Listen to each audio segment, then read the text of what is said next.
We're looking at a 3-0 margin in this. If Florida can win, that'll be the first time in 28 years that both playoffs were 3 games to none. It's quite a scene in Edmonton, and they were ready to explode. McDavid and Draisaitl just 1 point thus far in the series. Under 9 minutes left in the first, we're scoreless. Oilers on the power play. When it's right, it's lethal. McDavid, Draisaitl, Big Bob. Sergei Bobrovsky turns it aside. Gorgeous feed, but the Oilers offense continues to be bogged down. Oilers on the end of a power play. Draisaitl, McDavid, and again, Bobrovsky there to turn it away. They combine for 5 shots on goal in the first, but the game remains scoreless. Late in the period, 4-on-4. Barkov forces a turnover. Gustav Forsling. Sam Reinhart.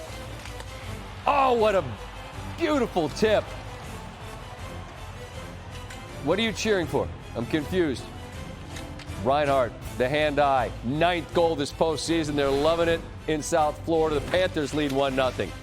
Oilers down 1-0. Adam Henrique, Warren Fogle on the breakaway. They've had a bunch of breakaways and haven't been able to bury it, but they are able to get the equalizer here, and inside and out in Edmonton, they're roaring.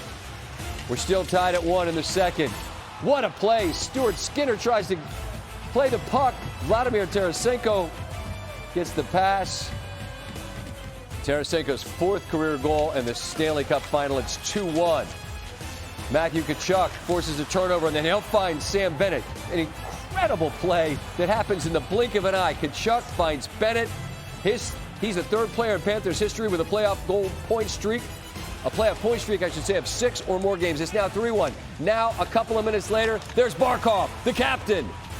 3 goals in 6 minutes and 19 seconds. And this team that is so great in the 3rd period explodes in the second. They now lead 4-1. But you know that the haymakers have got to be coming. And the Oilers here, after they get a goal, it was kind of an odd deflection. Here get a great play. Brett Kulak, Ryan McLeod, incredible deflection there. His 2nd goal of the playoffs is now 4-3. McDavid, there's the chance. McLeod right in front, and Bobrovsky, as McDavid is patient, waits. It got through traffic, but there's the save from Bobrovsky that maintains the 1-goal advantage, and that is enough for Florida to escape. And they lead 3 games to none. A 4-3 win in Edmonton. Is the 29th time in the history of the Stanley Cup Final the team's taken a 3-0 lead. 20 went on to a sweep. 5 went on to win in 5. Well, I suppose if there's a downside for Matthew Tkachuk to winning all these games, is that I keep bugging him when they're done. Welcome back to SportsCenter after a big victory. You guys have been so brilliant in 3rd periods all season long, but you had to anticipate that this would be a desperate Oilers team in that 3rd period. How do you describe those last 20 minutes, Matthew? Yeah, I mean, we didn't get to our game like we did in the first 2. That 2nd goal, I probably was caught running around a little bit, trying to lay some hits. And then the 3rd one was a good play. It was a good tip. But we did a good job for the most of it, keeping them on the outside. Bobby made some saves we needed to. We had, some looks around their net, but at the end of the day, we knew they were going to come out in the 3rd with everything they had and full-on press. And, when you have a 4-1 lead, it's natural to, even though you don't want to do it, it's natural to, play a little bit more defensive-minded, but we can't do it that much. We just got to stick with our game, and we'll be happy with it. Of course, in Game 2, Sasha Barkov takes a big hit. We in the media didn't know for sure, what his availability be, but your captain gets a massive goal. How do you quantify what that man provides to your group? He's everything for us. He's our captain. He's our leader. He's such a great competitor, and going down late in Game 2 in a 1-goal game, you never want to see that, but. It was great to see him out there skating with us today and ready to go for tonight. And I thought he was so good. Again, like he's been all playoffs and all year. Sam Bennett, visiting with Emily Kaplan, talked about the will of your group. You said you got 23 dogs. We're looking around in the eyes of a group, and you think about will. What's that mean in your mind, Matthew?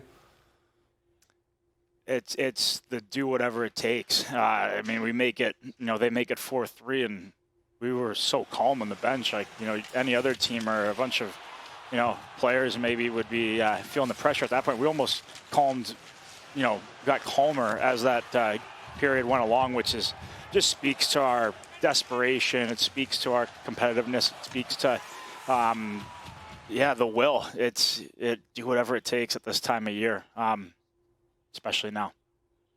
You're 60 minutes away from the dream, and yet it's still 60 minutes. You still got to win, and it's going to require, I'm sure, everything. How do you stay present in the moment and not allow yourself to imagine what's that feel like if I get to hold that prize in my hand? Yeah, I mean, you just, you go win your day. We, won the game today. Get out of here.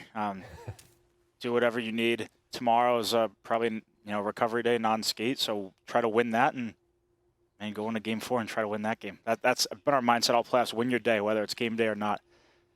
Why change now? Understood. Well, you won today, and you've won all 3 thus far, Matthew. I appreciate very much your time. Congratulations. Enjoy the well-earned night tonight and the day off tomorrow. Yes, thank you, Scott. You got it. Cheers. This is the accounting when you're up 3-0. 20 sweeps, 5-5, 1-6, 1-7, and one team, the Detroit Red Wings in 1942. They fell to the Maple Leafs of Toronto. What's the challenge? We got to get ready for a game. Get ready for game 4 and get a win. That's all we can do. You've played some pretty good teams here and found a way to get through them. This team, it seems like you're having a hard time figuring it out, finding a way to beat them at the 2 blue lines particularly. Beat them at the 2 blue lines. We're trying, we're trying to figure them out. Obviously, we haven't beat them in 3 games, and we've had stretches of good, we've had stretches of bad. We're trying to figure them out.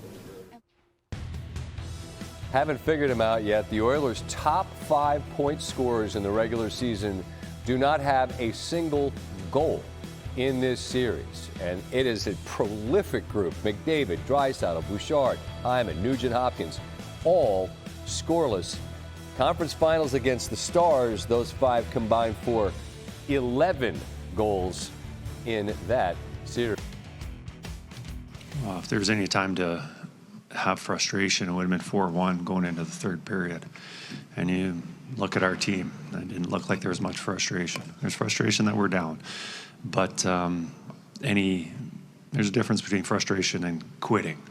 There's absolutely no quits. There's a belief that we can do this. So we just need to keep pushing. Left side 4th row, Corey. Kris, you mentioned the 3rd period push. Was that a case of anything you guys were doing differently, or kind of that puck luck that you've talked about turning around? I think there? the pucks went in the net. I don't think we had any more chances. Chances might have looked a little bit different. But, we were talking in the staff, or the coaches after the room, and we've had more breakaways in these 3 games than we've had throughout the rest of the playoffs. We're getting our chances. Hopefully now there's a point where they're going to go in, and we saw a little bit of that in the 3rd period. They did fight back. The desperation was evident in the 3rd, but this desperation has not served the Oilers well in the past. They're trailing 3-0 in a best-of-7 for the 6th time in franchise history.